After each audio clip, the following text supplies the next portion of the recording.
Olá, minha gente! Sejam bem-vindos a mais um episódio do Atos Podcast. Segue a gente lá no Instagram, se inscreve no canal do YouTube. E hoje aqui, Cavalcante Neto. E aqui Pedro Veras, pessoal. Sejam todos bem-vindos. Bom dia, boa tarde, boa noite. Não sei que horas você assiste isso aqui, mas independente da hora, sejam bem-vindos. E hoje a gente tem aqui uma participação muito especial. Que é a Rede Brasil Cowork, né? Rede Brasil aqui, né? Que a gente está instalado, mas temos aqui uma participação, cara. Um convidado aqui de peso. Esse é o episódio que eu me pergunto o que eu tô fazendo aqui. Um radialista e um cantor nacionalmente conhecido e tem eu aqui participando. Vamos já cortar a imagem aqui para ele, mas o nosso convidado... Aguarde. Então, como o Pedro falou, nós estamos aqui na Rede Brasil com Z. Se você procura uma solução de endereço fiscal, você vai encontrar aqui na Rede Brasil. Entre em contato com o pessoal aí, você vai ser muito bem atendido. Não é isso, Pedro? Exatamente. Procura lá a Vitória, que com certeza eles têm uma solução ideal para você que precisa do endereço fiscal. E temos também aqui, para receber nosso convidado aqui, Bolozinho Luiz Felipe, lá da Casa do Bolo. Sempre junto aqui com a gente. Abraço, Fábio. Obrigado aí pela parceria de sempre. Então vamos lá, vamos cortar para ele. Paulo Benevides. Cara, tudo bom, meu amigo? Meus amigos. Alegria grande, viu? Alegria minha estar aqui. Quando a gente... Poder falar um pouquinho, é sempre bom. Nós começamos esse projeto em fevereiro, né? Meados de fevereiro, março. Vamos fazer a lista de quem a gente quer convidar. Paulo Benevides. Sério? Aí a gente, será que a gente consegue? Rapaz, vamos ser ousados, né? Mas, rapaz...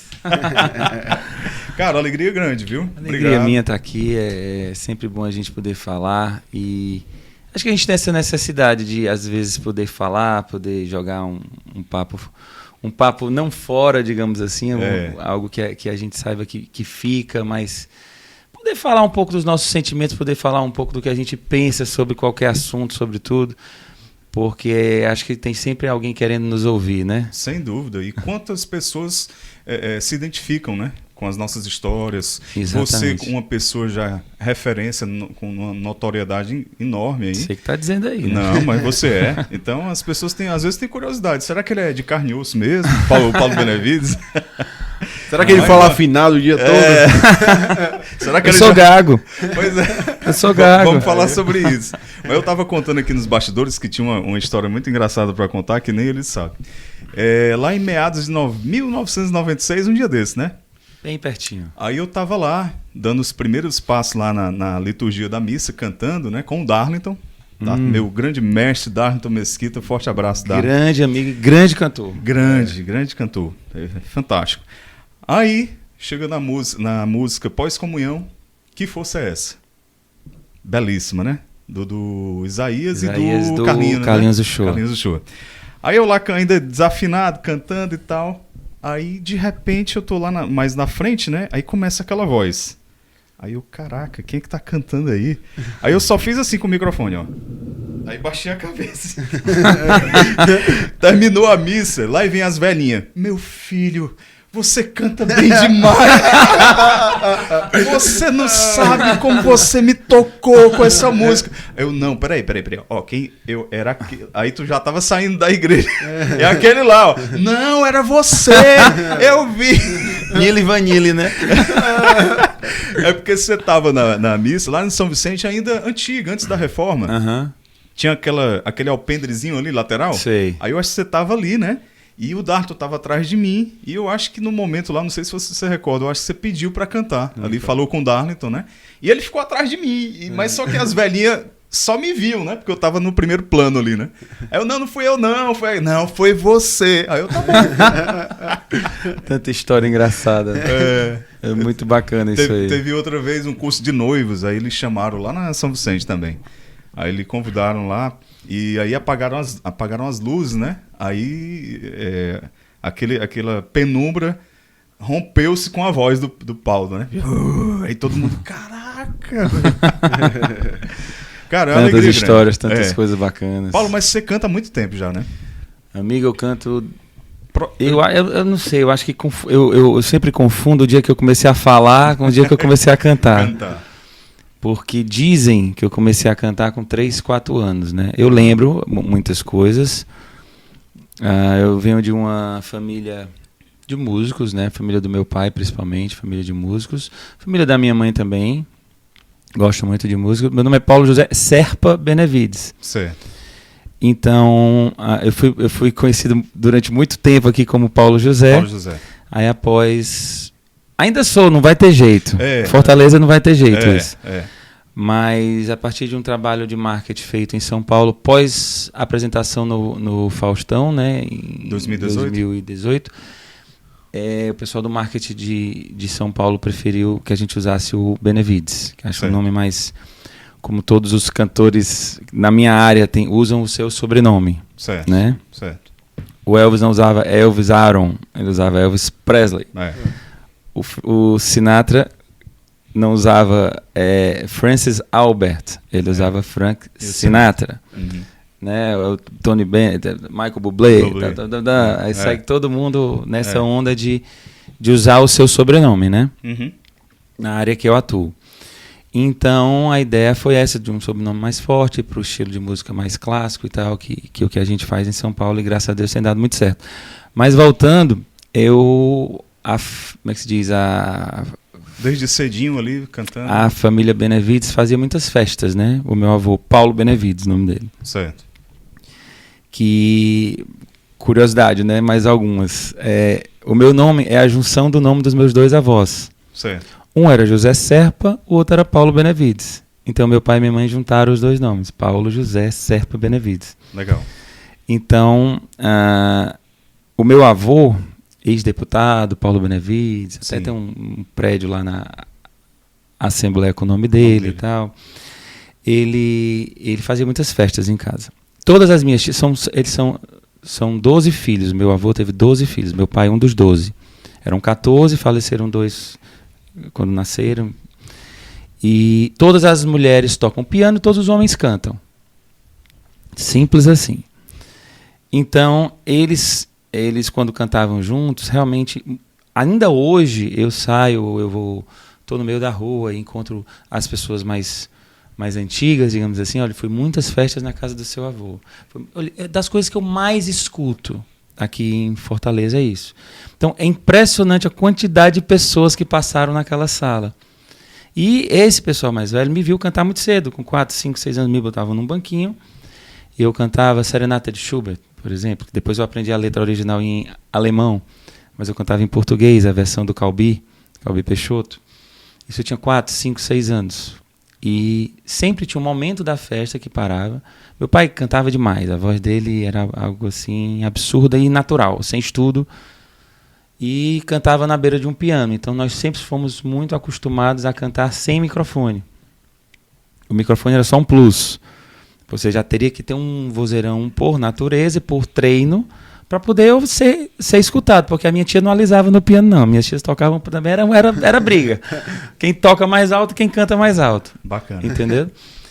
Tem muitas lendas. Essa casa era na Messejana, Messejana Blue Lagoon, Messejana Beach, né, como o pessoal diz. É um polo ali de várias famílias tradicionais. Exato, né? E eu sou apaixonado pela Messejana, né? Acho que toda a nossa família. Então, assim, a gente... dizem que todas as vezes que faltava luz na casa do meu avô, isso lá atrás, né? Eles ainda pequenos, né? Eles se juntavam no piano para cantar. Aí tinha várias vezes que a Messejana estava toda acesa, só a casa dele apagada. E eles lá cantando. Depois descobriram que o vovô ia na geral e... Era um pretexto. Apagava para poder eles começarem a cantar. Então eu nasci dentro desse contexto. Então nós somos 56 netos. Caraca, mano. Então não era... É imensa. Tu imagina uma festa, né? Um casamento que a gente vai fazer, alguma coisa... Só de primos e família já parte de 200, né? Ou seja, sua agenda metade é lotada pela família. Né? Eu digo que são muitas promissórias que eu tive que pagar. Porque não dá pra dar desconto, né, Paulo? Porque eu costumo não cobrar de nenhum primo, né? Eu digo já foram mais de 50 promissórias, já falta só alguns. Então, assim, dentro desse meio, foi uma história bem bacana, né? Assim, eu fui o único neto que se profissionalizou mesmo na música, que canta. Tem vários outros primos que têm vozes lindas, mas que não levaram. E isso pelo lado Benevides. Pelo lado Serpa, eu tenho um primo também bem famoso.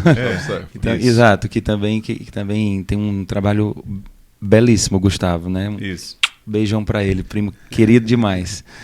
Então, não tinha como fugir dessa história. A única coisa que meu pai e minha mãe pediram foi que eu estudasse. Eles já sabiam, eu com 12, 13 anos já sabia o que eu queria ser da vida. Era um cantor, mas um cantor diferente. Um cantor focado, um cantor que estudasse, um cantor que pudesse gerir a sua própria carreira. Deixa eu fazer uma pausa aqui. Você falou no seu pai e a gente acompanhou, ele faleceu recentemente, né? Exato. Tem quanto tempo? Ele faleceu dia 19 de maio de 2020, Covid. 2020, né? 2020. No início da pandemia. Isso, 2 anos agora, né? 2 anos agora, né? No início da pandemia, bem no início, ele ficou doente dia 24, 25, a gente imagina esse dia de março. Nós somos, meu pai, minha mãe e os 4 filhos, né? Os 6 pegaram de uma leva, né? Na primeira leva. E, assim, muito sem ter contato, nem uns com os outros.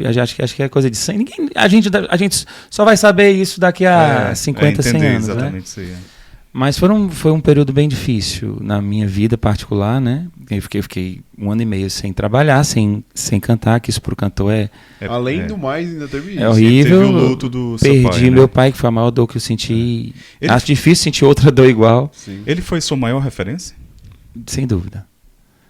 Em tudo. Principalmente na música. Mas principalmente no formação de caráter, né? Na ética, dessa coisa dentro do meu trabalho, principalmente, assim. Trabalho com muitos funcionários há muito tempo, muitos músicos, muitos amigos, né? Que eu digo, a gente tem muitos amigos. E a gente fez um novo modelo de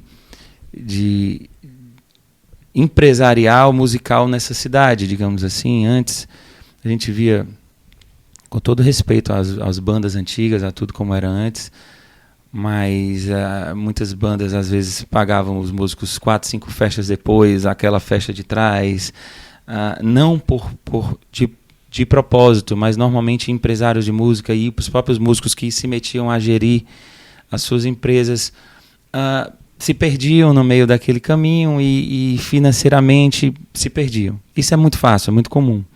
Porque às vezes você se depara com um bolo de dinheiro, acha que tem muito, recebe adiantado, recebe adiantado e de repente você não tem mais como pagar os funcionários, né? Então a gente veio com um novo modelo de gestão, né? Isso desde acho que 1998 até 2000, 2002, quando eu montei uma banda mesmo maior.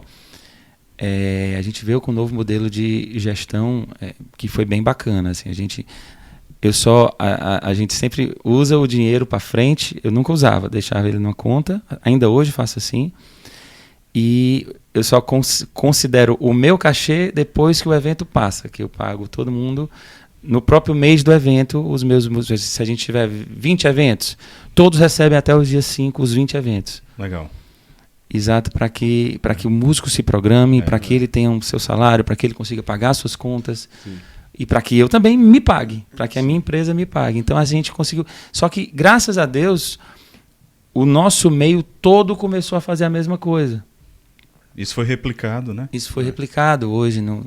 Todos os nossos amigos aí, que até você vai entrevistar alguns aqui. Darlington, Márcio Campos, Najib, todo mundo. Toda aí, quem não fez esse modelo se perdeu no meio do caminho. E vimos algumas empresas. Vimos várias. Irem à lona por conta dessa falta de. Isso eu posso te dizer que a gente teve esse trabalho. Legal. A gente foi meio que pioneiro nisso aí. Né?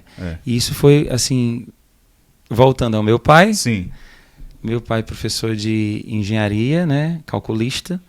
Os livros lá em casa, os principais eram Concreto Armado, Eu Te Amo. Né? Então, assim... Cálculo. Cálculo. Então, lá em casa, nós somos sempre muito bons em matemática, muito bons dos 4 filhos. Então, a gente realmente...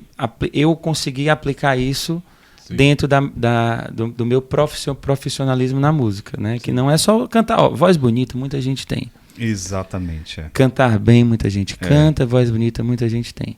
Você tem que saber o que você vai fazer com isso. E o principal elogio que eu escuto das pessoas não é, você tem uma voz linda, não. Sua voz hoje tocou meu coração, acho que me levou até Deus, eu fui tocado de outra forma. Esse elogio eu gosto de ouvir. Legal. Esse senso de arte também, a gente até trouxe o Frei Ricardo aqui, ele participou, ele é artista mesmo, né? Teve obras premiadas, teve várias coisas. Eu acho que esse senso de arte transcendental, assim, que leva para algo superior, eu acho que isso é o que é mais escasso hoje, né? Assim, a gente pensar na arte como algo que leva à sacralidade ali, como abre uma porta para algo maior, né? Acho que se a gente parar para pensar ali, Bach tinha isso, Mozart tinha isso. Lá atrás havia esse senso de sacralidade ali, de vamos fazer algo grandioso para que isso leve as pessoas a transcender ali, né? Buscar algo maior. E eu acho que isso foi se empobrecendo ao longo do tempo, e aí quando a gente encontra algum artista que tem esse zelo, a gente fala, poxa, é isso.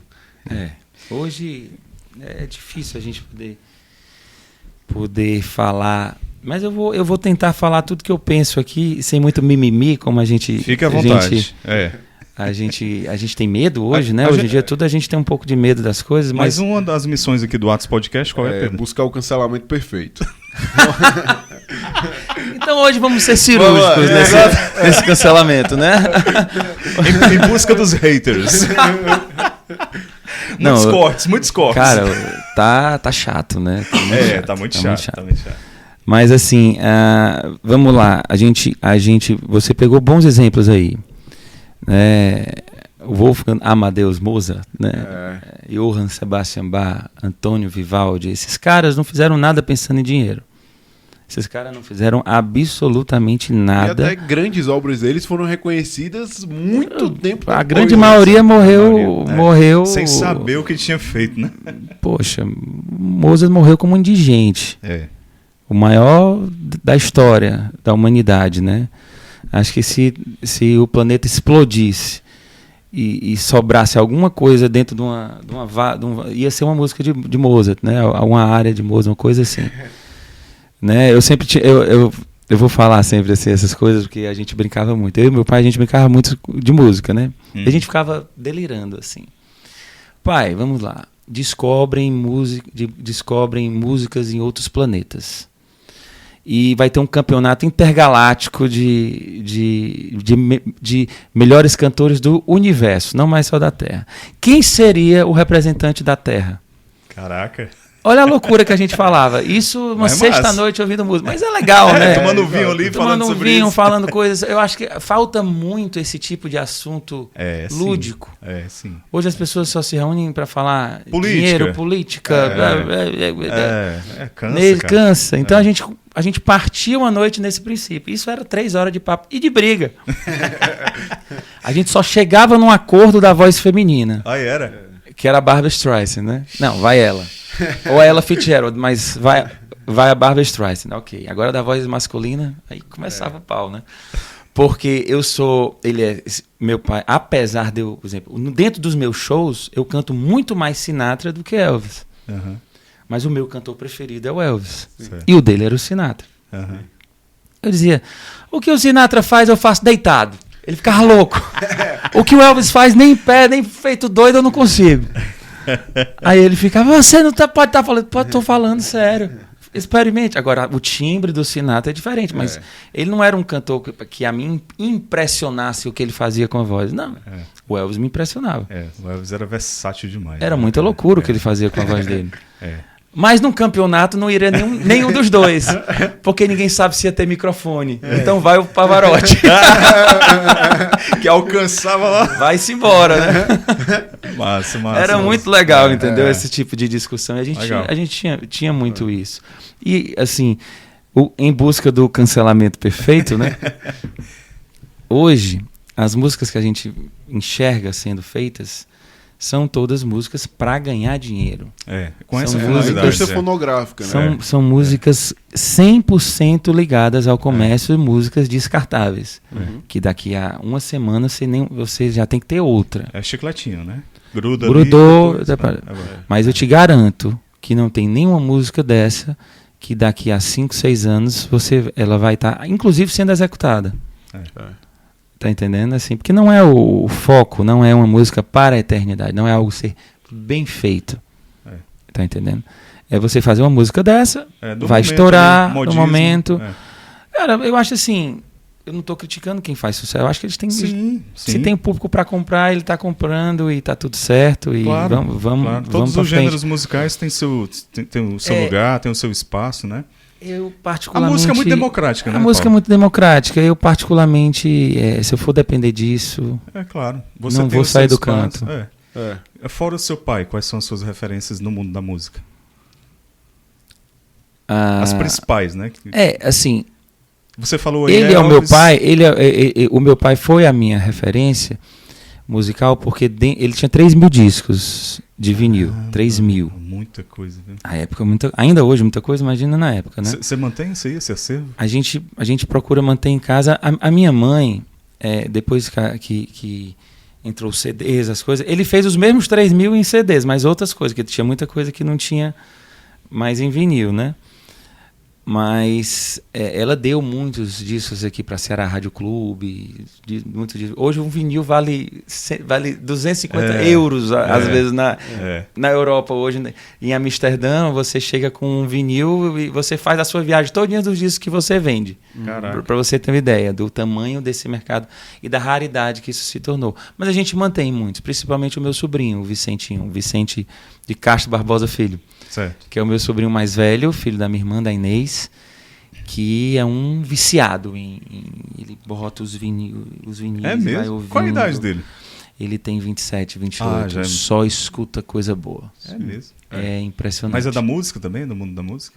Não, ele é um entendido, não toca, não canta, mas... Ele é um amante. É um amante, realmente. Então a gente procura manter isso. Então dentro dessa referência... a gente em casa, a gente ouvia muito... Eu ficava jogando futebol de botão com meu irmão. E eu tô falando muita história antiga, cara, não é isso mesmo? Ótimo. Você fala o que você quiser, então, cara. A gente ficava jogando futebol de botão, né? Porque não era o videogame na época, era futebol de botão mesmo. Show.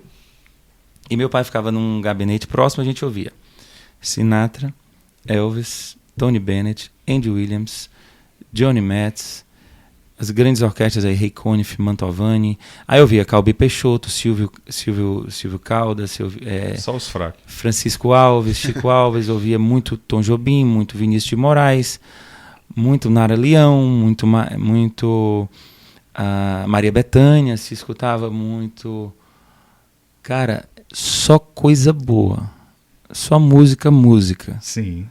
Então, assim, eu posso te dizer que boa parte das letras que até hoje eu sei decoradas, que hoje o meu repertório a gente atualiza uma música ou outra, mas 90% dele eu aprendi antes dos 12 anos. Caraca.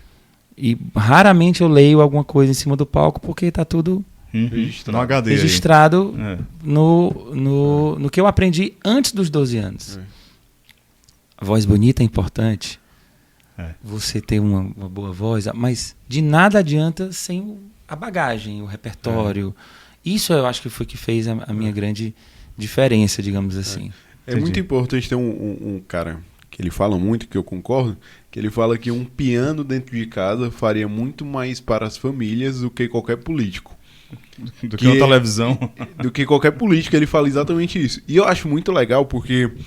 Eu não tenho base musical, não tive família com base musical, não tive com nada. Mas eu tinha uma irmã que gostava de muita coisa refinada. A Sara, um beijo pra ela. Ela gostava de muita coisa refinada, então desde pequenininha ela falava que ia morar fora do país e tudo. E ela me introduziu a muita coisa legal. Ela que trouxe pra mim Michael Bublé, trouxe pra mim Frank Sinatra, trouxe pra mim outras vertentes que aí eu fui pegando e fui vendo. E de fato acontece, há um refinamento do senso estético quando você ouve coisas boas, assim, do senso estético mesmo, do se vestir às vezes, do como se comportar no ambiente, é aquela música que quando toca você já fala, vixe, parece que eu tô num casamento, né? Já que eu tô de terno, gravata, né? É. Então, há de fato esse elemento estético que ele é refinado ao longo do tempo, né? Aham. É verdade. E assim, o quanto faz falta, a gente estava comentando com o Frei Ricardo aqui no episódio anterior, ainda para a população em geral, Paulo, assim, ter acesso... Isso é o meu, é? Foi mal. Foi a Faz fazer, parte. aproveita.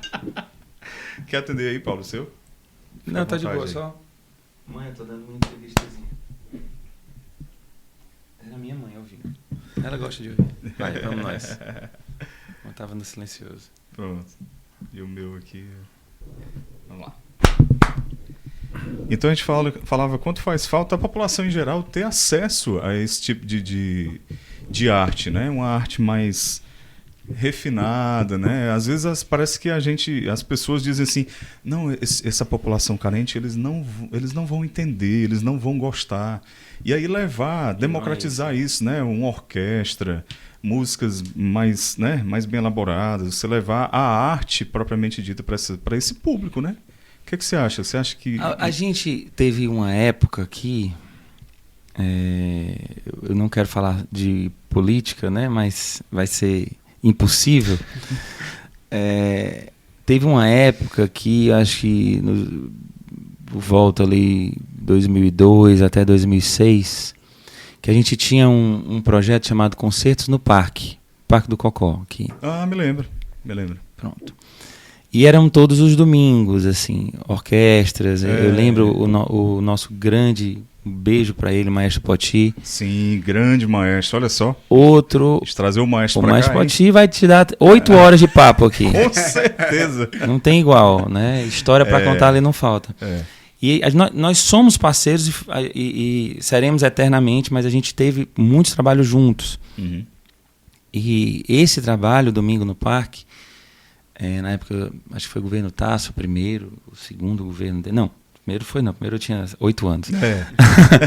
Aí o segundo, Ali o nos anos terceiro, 2000, né, junto ali. com o Dr. Lúcio Alcântara por ali também, Uhum. naquela época. A gente, ele fez esse projeto. Primeiro domingo, acho que se deu 100 pessoas, deu muito. 150 pessoas, deu muito. Segundo, 400. Terceiro, já eram 1.000 pessoas. Isso foram 4 anos. Nos últimos anos eram 5.000, 6, 7, 10 mil pessoas. Então, assim, se você der, Isso. o povo começa a comprar ideia. Isso. O povo começa a ir. E era orquestra, 40 músicos. Que bacana, viu? Músicas, a gente fazia releituras aí, Gonzaguinha, muita coisa bonita.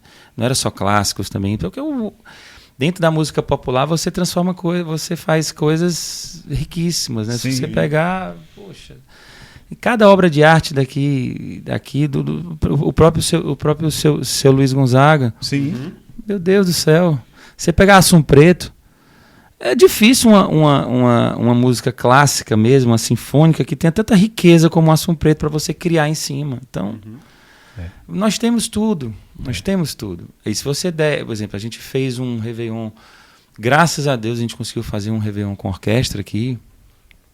Eu até tinha dado essa ideia, até dei essa ideia pro Roberto Cláudio na última vez. A gente sentou numa mesa para conversar e eu dei essa ideia, digo, olha, a gente o governo gasta tanto dinheiro para trazer grandes artistas, mas vamos fazer esses grandes artistas juntos com as pessoas do Ceará? Isso. Se você criar uma ideia onde você traga, por exemplo, vamos trazer o Zeca Pagodinho? Vamos trazer o Zeca Pagodinho, uma referência.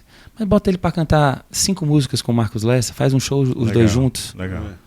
Porque você faz o melhor do cara daqui com o grande de fora, que vai ver que o daqui não vai ficar atrás. Exato. O Marcos Lessa, se duvidar, hoje tem uma voz. E valoriza a prata Valoriza, da casa, né, faz cara? a prata da casa. Você traz uma Roberta Sá, você traz uma sambista, um Alcione, um negócio, bota a Robertinha Fiuza para cantar com ela, faz 5, 6 músicas, você eleva Aí ele até brincou contigo. E quem seria contigo? Aí tu traz o Bocelli, o Michael Bublé. Aí vai dar certo. Fácil. Aí você valoriza, entendeu? É. Você faz uma coisa onde... Sim. Já que o governo tem essa verba, vai gastar mesmo com isso no Réveillon, uma coisa, faz uma coisa que é leve. Por exemplo, eu tenho uma grande dor. Eu tenho uma dor... Talvez seja a minha maior dor. Acho que eu nunca falei sobre isso. Atenção. Ok. Para. Eu tenho uma grande... Não vou falar mágoa, que eu procuro não guardar mágoa, mas é uma dor de cortar minha alma mesmo. 2013, no dia da inauguração do centro de eventos, esse novo centro de eventos bonito que a gente tem, veio o Plácido Domingo cantar. Sim, me lembro. Cantar em Fortaleza. Eu estudei em Viena, eu estudei em Madrid, eu estudei na Escola de Música Reina Sofia, cujo Plácido Domingo é patrono. Então, assim, eu acho que eu tô falando de mim, mas nós teríamos até outros cantores para ter feito aquilo, né? E nós não tivemos um convidado cearense local, né? Local a cantar com ele. E o maestro, na época, ficou desesperado. O maestro que veio preparar a orquestra ficou desesperado, porque já me conhecia. Cara, não é possível. Não é possível. Para você ter ideia, 4 anos após esse show, esse mesmo maestro me chamou para fazer um concerto em Nova York. Olha só. Entendeu? Então, assim... Você saiu daqui para ir fazer com o maestro lá em Nova York. Com o Eliano Braz, um grande violino, que foi o autor da ideia, né, de juntar de novo. Aí esse maestro, opa, é aquele cearense. Pronto. Então, assim, então, aqui, essa dor que, por exemplo, eu amo, olha, eu vou deixar claro aqui, eu amo o trabalho do Ítalo e Reno, por exemplo. Sim. Eles tinham um trabalho juntos na época. Então, eles cantaram uma música com Plácido Domingo naquele show. Mas não tinha nada a ver. Não tinha nada a ver. Uhum. Eles poderiam ter feito um trabalho tocando e tal, mas nenhum dos dois é cantor para cantar com Plácido Domingo. Isso eu falo isso, amo os dois. Mas ali foi política, ali foi bastidores, eram os empresários que estavam por trás daquele show. O centro de eventos, naquele dia, inteiro, tinham 5 mil, 3 mil pessoas. 3 mil pessoas. Eram assim, olhando para mim. Tipo assim, sem entender aquilo. Por que tu não tá lá em cima? Para cantar 1 ou 2 músicas com o Plácido Domingo, onde o nome onde a gente... O estado em si ganha, né? Com isso. Claro, ele é o cara conhecido no mundo que mais levanta talentos. Isso aconteceu em vários cantos do mundo. Rolando Villazón foi assim no México. Enfim, tem... Essas histórias a gente sabe muitas. Então, talvez essa tenha sido aqui a minha maior dor. Então, assim, você tem aí muitas coisas assim. Você precisa ser reconhecido fora primeiro. Apesar de eu ser muito grato à minha terra. Sim. Porque tudo que eu tenho e que eu fiz foi o cearense que me deu. Todo o sucesso que eu posso considerar isso assim. Sem dúvida. Foi o mercado daqui que me deu. Então, eu consigo viver da música com o mercado de Fortaleza que me deu. Esse negócio de descanso santo de casa não faz milagre. Não é tão assim. Então, assim, agora, vez por outra, num caso desse, a gente precisaria talvez ter sido reconhecido primeiro fora. Valorizado. Para ser. Essa é a minha maior dor. Eu estou revelando aqui realmente. Tá certo. Esse dia eu passei uma semana ruim. Imagino. Ruim, porque eu vi tudo, vi o maestro, vi a orquestra. A orquestra que tocava comigo. Todos os músicos me chamaram para os ensaios. Eu fui assistir um ensaio sem ele estar lá, né? O maestro dele. E ninguém entendia. Como pode um show aqui na terra? Eu sabia o repertório de costas, entendeu? Assim, então, foi uma falha de assim, não sei, né? Também. Um acidente de percurso. Eu senti foi uma dor muito grande. Paulo, mas você começou nos bailes de Banda de baile, foi isso? Onde você começou mesmo? Assim, Igreja, né? Na Comecei igreja. nas igrejas. A igreja sempre é um palco, né? Para né? todos, né? Comecei na igreja. A gente falou que a música é democrática, a igreja é democrática, né? Igreja democrática. A igreja precisa de pessoas que sirvam a liturgia e ali quem toca alguma coisa, quem canta um pouquinho, vai lá, serve e de repente começa a se destacar, as pessoas começam a conhecer com você. Foi mais ou menos isso. A minha primeira aparição pública, fora a casa dos meus avós, que a cidade inteira assistia ali, né? 4, 5, 6, 7, 8 anos, 9 anos. Mas tinha uma missa dominical aqui, ainda hoje tem, só que mudou o horário, né? Era a missa das 8 da Paróquia da Paz. Certo. Era uma missa muito famosa. Roberto Carlos cantou nessa missa. Caraca, não sabia. Roberto Carlos veio fazer show aqui. O único domingo que eu não fui foi o domingo que ele foi. Meu pai cantava nessa missa todo domingo. Bacana. Então, o Roberto Carlos escutou meu pai cantar já, várias vezes. Quando ele vinha aqui a Fortaleza, ele ia para essa missa. Uhum. Né? E se eu não me engano, teve um domingo que ele cantou, né? Nessa missa Nossa Senhora, a Paróquia da Paz foi abaixo. Imagino, viu? Entendeu? Então, eu comecei nessa missa, Certo. fazendo canto de ação de graças. E tem muitas histórias interessantes, porque eu tinha 11, 12 anos e eu cantei Ação de Graças e vi que realmente repercutiu bastante. E o pessoal aplaudia depois e tal. E a gente morava relativamente perto, né, da Paróquia da Paz. E aí eu terminava a minha tarefa na semana, tarefas de escola, antes da missa das 5 e corria para a Paróquia da Paz, para poder cantar 1 ou 2 músicas. Quando eu terminava de cantar, as senhorinhas começaram a vir. Você canta, você pode cantar numa missa não sei aonde, você pode cantar uma missa para mim não sei aonde. Minha filha vai como é que diz, fazer uma missa de 15 anos e achei tão linda a sua voz, então eu comecei dessa forma. Né? Aí cantei o casamento da minha irmã. Eu e meu pai, cantei 1 ou 2 músicas no casamento da minha irmã. Aí as amigas começaram, eu quero aquele teu irmão cantando. Eu não cobrava na época e aí eu ganhava um relógio de presente, ganhava uma coisa e tal de presente, até começar. O meu primeiro cachê, pra você ter ideia, foi, eu lembro o valor. Uhum. Foi Marcou, né? Valor, foi 100 reais na época. Valia alguma coisa, né, na época. 100 reais na época pra mim era o dinheiro.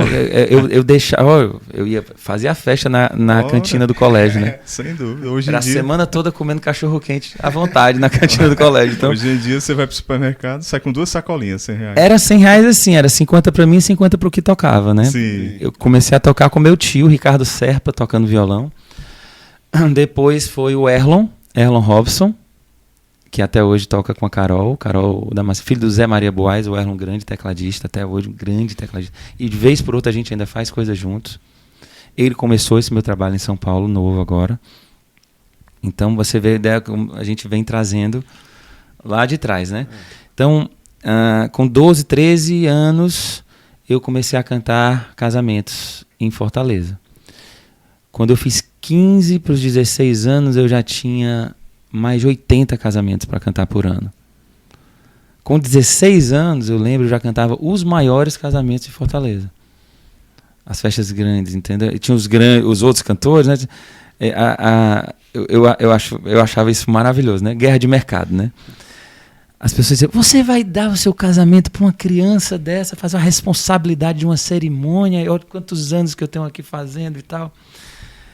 E aí a pessoa, não, mas eu quero que ele cante mesmo. E a gente sempre com muita responsabilidade, esse peso nas costas, sim, profissionalismo, esse né? Profissionalismo e tudo. Mas foi muito legal essa caminhada, porque eu não tinha carro na época, né? Não podia, né? 16 anos, 15 anos. E meus pais trabalhavam, meu pai trabalhava, minha mãe trabalhava, e meus irmãos, cada qual com seus afazeres. Às vezes eu tinha uma missa para cantar às 6 horas da tarde de uma quarta-feira. Como é que faz? Eu ia de táxi. Teclado debaixo do braço.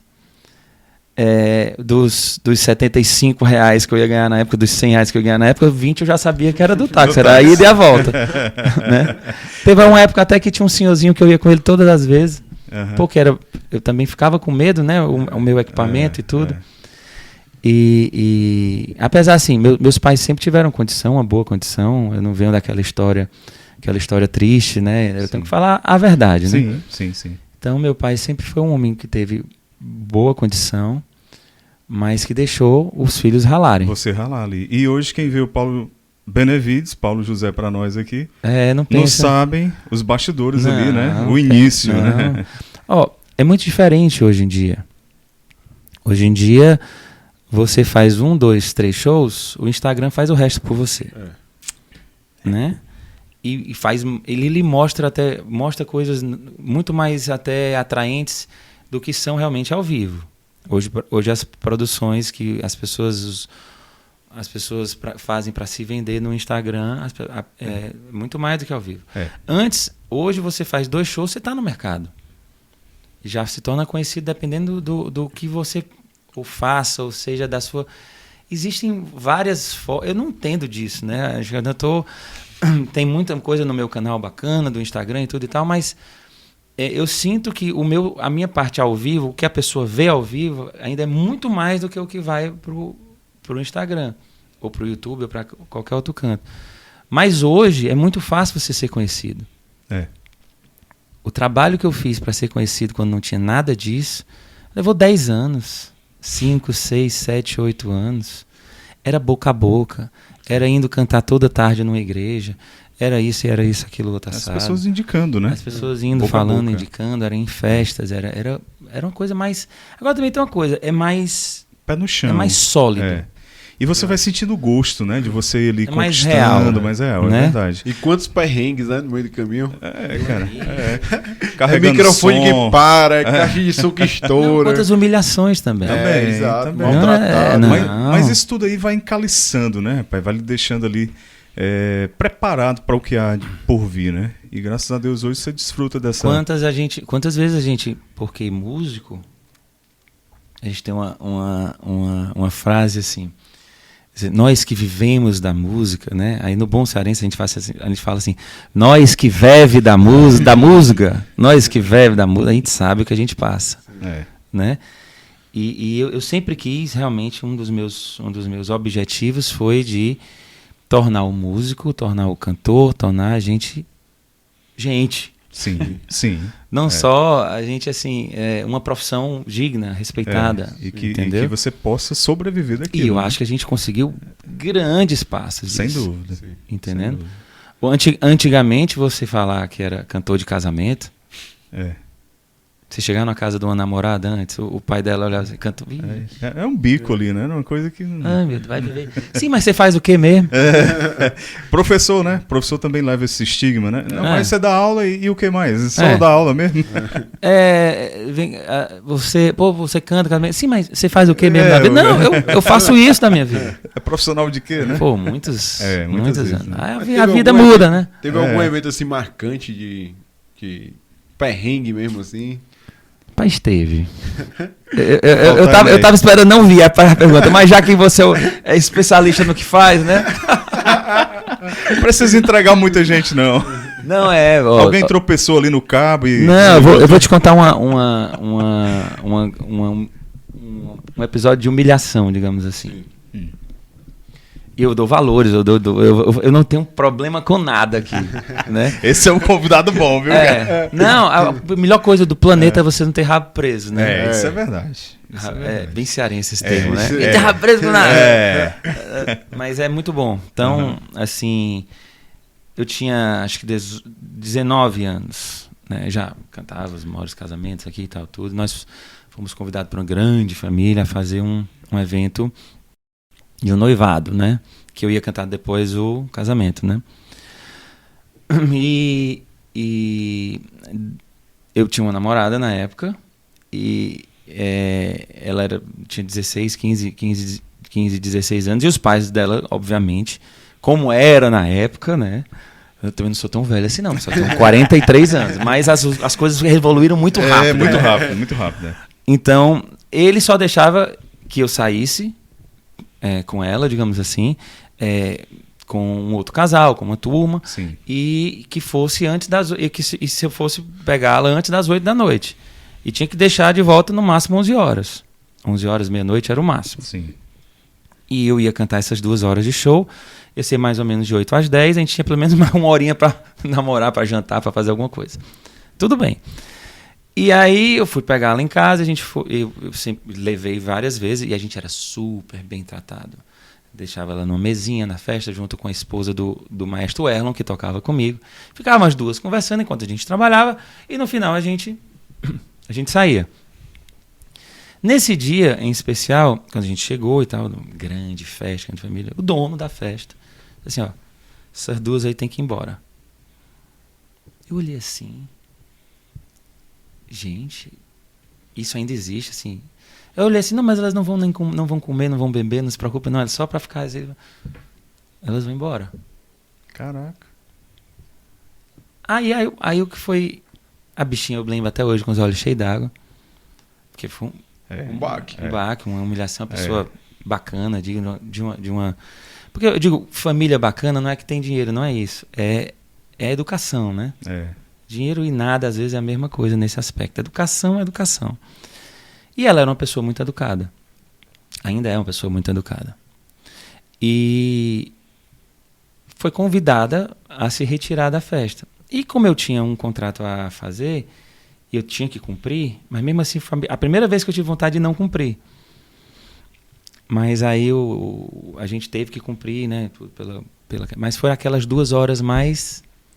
Imagino. Sofridas. Ter que cantar ali ter que cantar com aquela coisa. Fiz o meu trabalho. Quando terminou, ele ainda quis hora extra. Eu digo, não, hora extra você não vai ter, não.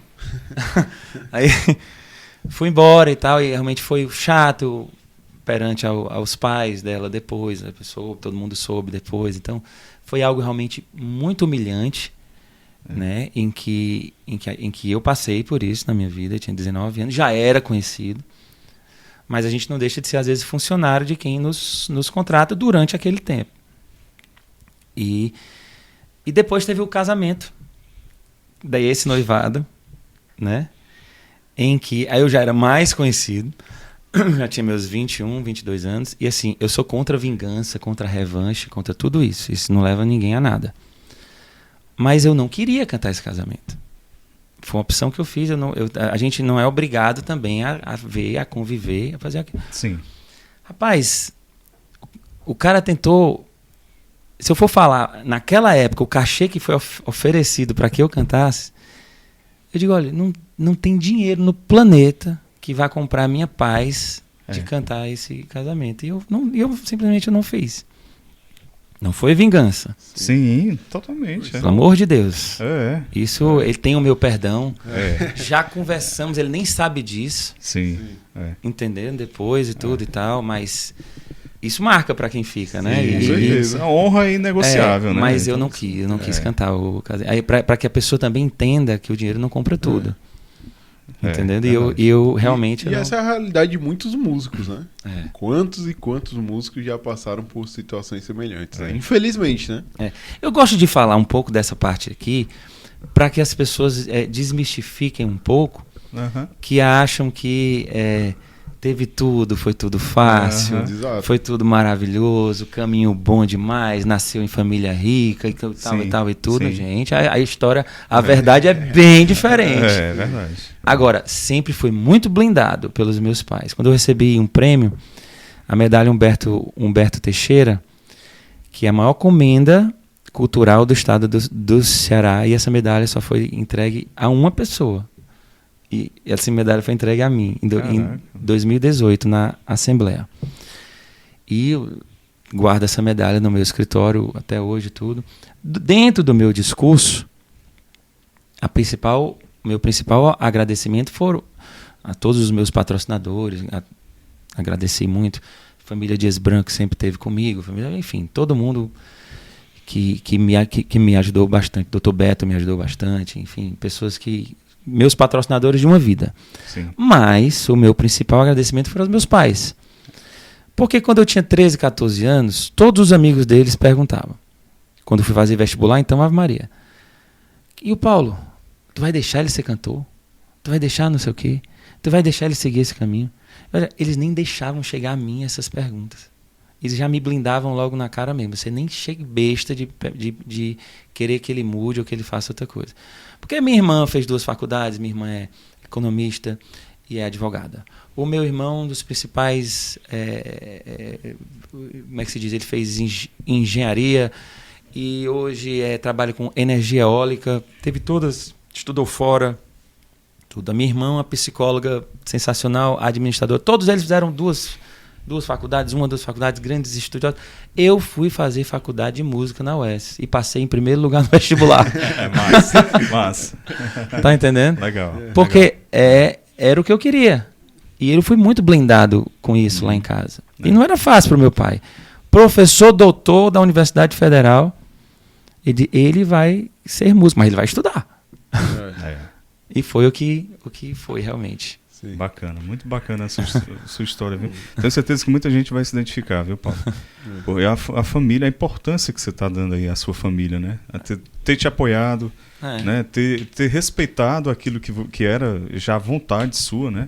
Aquilo o caminho que você queria trilhar, né? Porque quantas vezes os pais ficam ali naquela de não, faça isso porque dá mais dinheiro, faça isso porque isso aí não presta, né? E às vezes anula ali a vontade e o que é o sonho da pessoa, né? Do filho, né, cara? Isso é muito... Isso a psicologia, eu tenho uma irmã psicóloga, a gente conversa muito.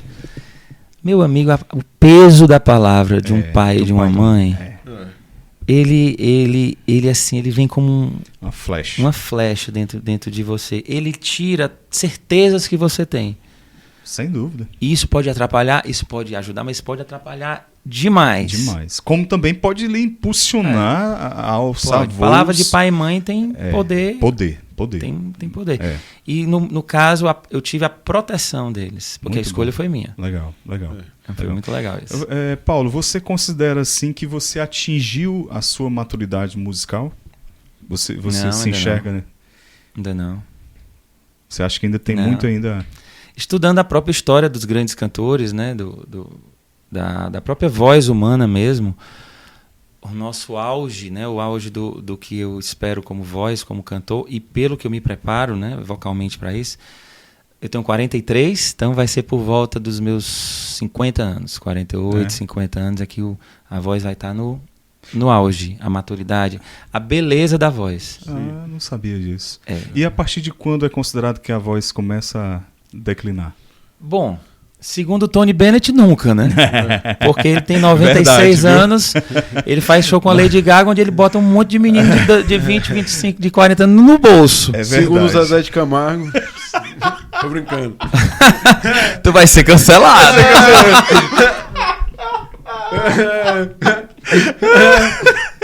Essa foi boa, viu? Abraço, Zezé. Tamo junto. Queremos você aqui. Cara, realmente vocês são loucos. Mas, Paulo, vamos lá. Em busca do cancelamento perfeito.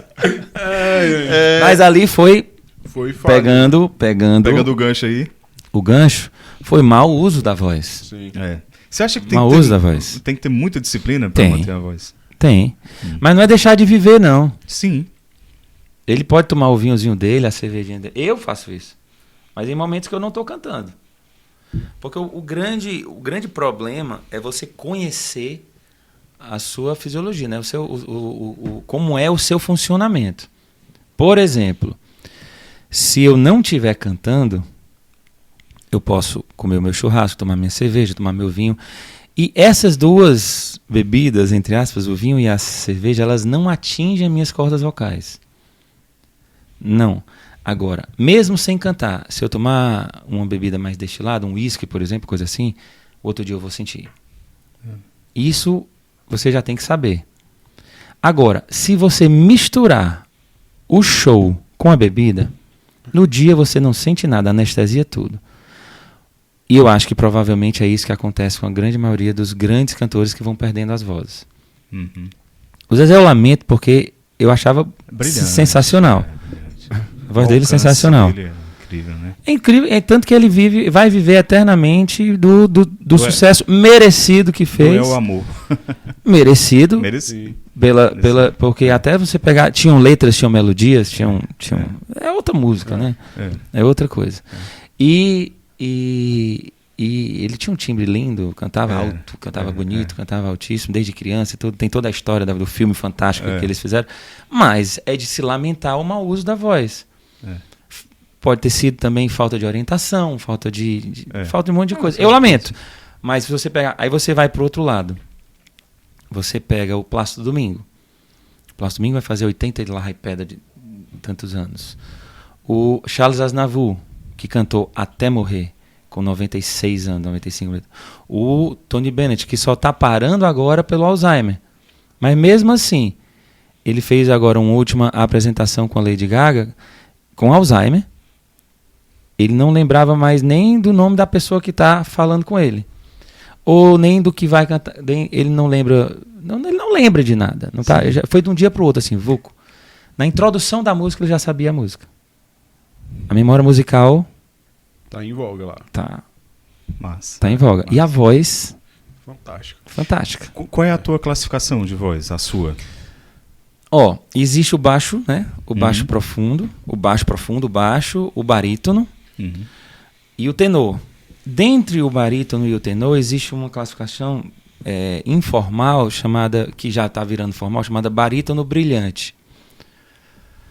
Para que você possa entender, é um barítono que consegue alcançar notas de quase um baixo e consegue atingir notas de quase um tenor. Então ele Certo. vai ter uma extensão vocal maior, Certo. né? Ele vai ter ele vai ter mais escalas, digamos assim. Certo. Pegando exemplos de cantores, por exemplo, o Sinatra era um barítono, Certo. né? O Elvis era um barítono brilhante, ia mais embaixo, não, ia bem mais em cima, Uhum. entendendo? E a minha classificação como cantor é barítono brilhante. Eu consigo dar notas mais baixas e também notas Pô, um pouco mais altas. Teus graves são belíssimos, cara. Teus graves, pelo amor de Deus, né? Aí lá no... Aí a gente consegue, por exemplo, um tenor, para ser considerado tenor, ele tem que dar é o Dó 5, como chamam, né? Certo. A partir do Si, ok, já se considera é o Dó 5. Eu vou até o Si bemol. Então, por o Si, dá por mais duas notinhas que Chegaria, diz a minha antiga professora de canto, e eterna professora de canto, Maninha Mota, aqui. E eu tive aulas também fora que se eu me dedicasse um pouco mais a ser tenor, eu seria tenor, de dó, de ré, mas eu perderia Entendi. os graves, porque Não vai fica, ter não. esse que Não existe. chega um ponto que para você partir você tem que vir de trás também. Sim. Eu digo não, tá bom aqui, porque pela quantidade de músicas que eu posso executar, eu acho que tá melhor aqui. Fica mais versátil, né? Exato. E eu não quis me dedicar ao canto lírico propriamente dito. Entendi. Eu estudei, toda a minha técnica é lírica. Eu estudei tanto em Viena, com a esposa do maestro russo Panchev, quando eu fiz um show na Embaixada Russa em Viena em 2002. Show belíssimo. E quanto em Madrid também, na Escola de Música Reina Sofia, com a professora Teresa Berganza. A gente teve alguns masterclass com ela, grande cantora de ópera, famosíssima. E todo o meu treinamento, é baseado no canto lírico. Massa. Eu utilizo no popular, a respiração, tudo e tal. Mas toda a minha técnica é do canto lírico, de respiração, e graças a Deus, porque ela lhe ajuda a preservar o que a gente estava falando, né? As cordas vocais. Muito bom, viu? Tem algum show entre esses aí que marcou, assim, algum que foi muito especial pra ti, que tu considera assim esse show aqui... Em nível de emoção, eu vou dar duas coisas completamente diferentes. Tá. Depende do critério aí, né? Em 2000 e... Eita, pau. Daí vai, Pedrinha. Não, 1997. Tá. Eu tinha 18 anos. E meu irmão teve um câncer. O Serginho teve um câncer, melanoma, metástase, último grau. Os médicos deram 3, 4 meses de vida para ele. Meu irmão mais velho, 6 anos mais velho. Tirando meu pai, minha grande referência, né? Ídolo, aquela coisa. E aí, ele muito cristão, muito devoto. Ele ia fazer uma cirurgia no Einstein, em São Paulo, 3, 4 dias depois. né, onde os médicos confirmaram todos os laudos daqui, tudo e tal, não teve nenhuma invenção, era tudo aquilo mesmo. Mas ele quis ir para o Queremos Deus. Queremos Deus no Castelão. Naquela época, 120 mil pessoas. Era grande, naquela época era grande. Loucura. Era o Ibiapina, né? Era. Que organizava, né? Sensacional. O Ministério de Música do Shalom sai de perto. Isaías, Sueli, Nicodemos. No auge ali. Nicodemos comandando, assim. Grandes músicos, grandes cantores. Era de ouvir de joelho e chorar mesmo. E aí eu fui convidado, né, pra cantar Que Força é Essa? Olha aí. Que você falou aqui no início. Que Força é Essa? Tem uma historinha engraçada sobre ela. Eu tô só entrando uma história na outra. Não, né? é assim mesmo, assim que é bom, mano. Que antes de falar desse show, Sim. eu vou falar de 2 shows, né? Mas antes de falar desse show, em 1995 eu participei do único concurso de música que eu participei na minha vida, porque eu detesto competição que envolva música. Porque música não é competição. Você não pode dizer que você é melhor do que o fulano, que a música é mais bonita do que São estilos diferentes, né? Você e tal. Eu tinha 16 anos. Eu participei do maior festival de música católica que tinha aqui na época. Eu tinha 16 anos. Eu defendi uma música chamada Tua Face. Do Henrique, lá da Face de Cristo. Certo. Era um festival organizado pela comunidade Shalom? Shalom, Face de Cristo, todo mundo. Tá, a galera toda. E eu defendi essa música chamada Tua Face. E o Isaías defendeu Que Força é Essa? Foi o ano que ela foi lançada. Isaías, Carlinhos Luxor, tal. A música Tua Face era belíssima. Seria a campeã.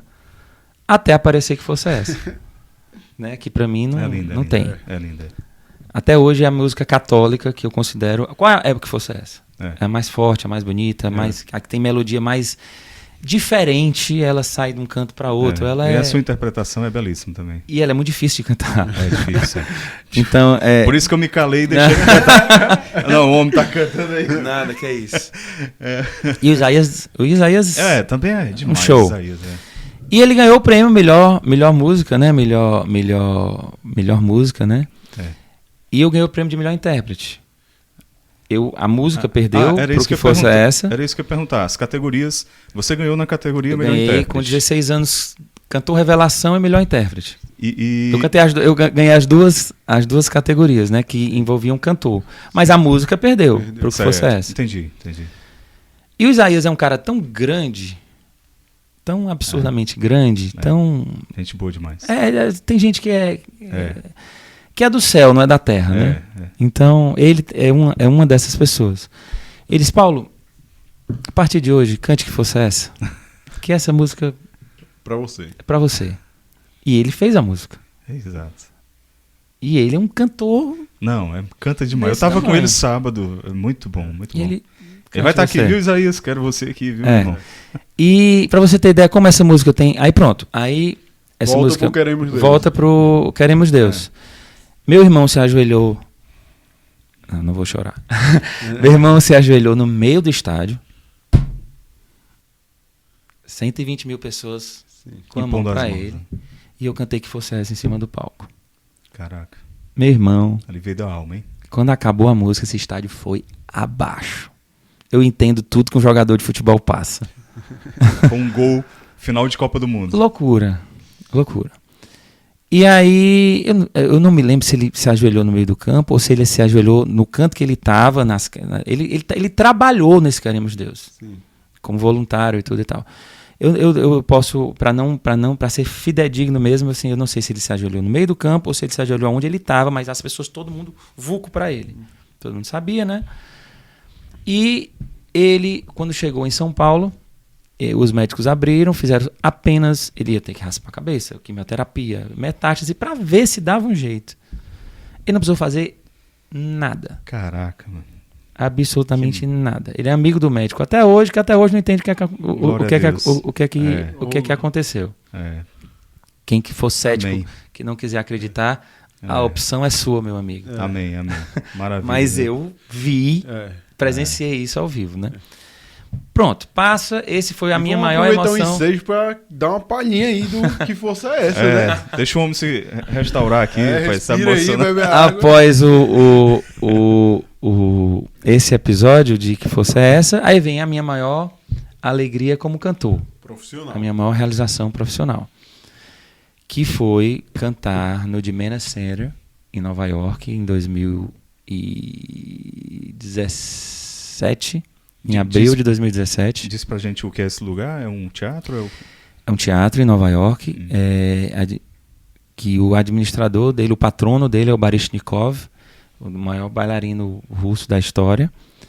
É um teatro próprio para música clássica, cabem 350 pessoas. Estava lotado para ver um brasileiro cantar música americana. Massa. Né? E dentre as críticas que a gente recebeu lá, depois eu voltei 7 vezes, até a pandemia atrapalhar a minha carreira americana. Mas, aliás, voltei 4 vezes e fiz 7 shows, né? Sim. Certo. Eu quero ser exatamente Sim. bem real. Tá certo. Então, do que a gente esse dia em especial, dentre as críticas que eu recebi do show, todas maravilhosas, graças a Deus, mas críticas que a gente chama o que as pessoas acharam do show, né? Sim. E o que foi dito assim, nem americano canta mais as nossas músicas como esse brasileiro. Isso foi pra mim Uma honra, sensacional, né? E esse dia eu me lembro que eu tava no hotel, e assim que eu cheguei no hotel, a gente foi pra uma festa, tava toda a minha família. Eu passei as 5 primeiras músicas sem olhar pro meu lado direito, porque tava meu pai, minha mãe, meus irmãos, minha esposa, amigos. Melhor não olhar, né?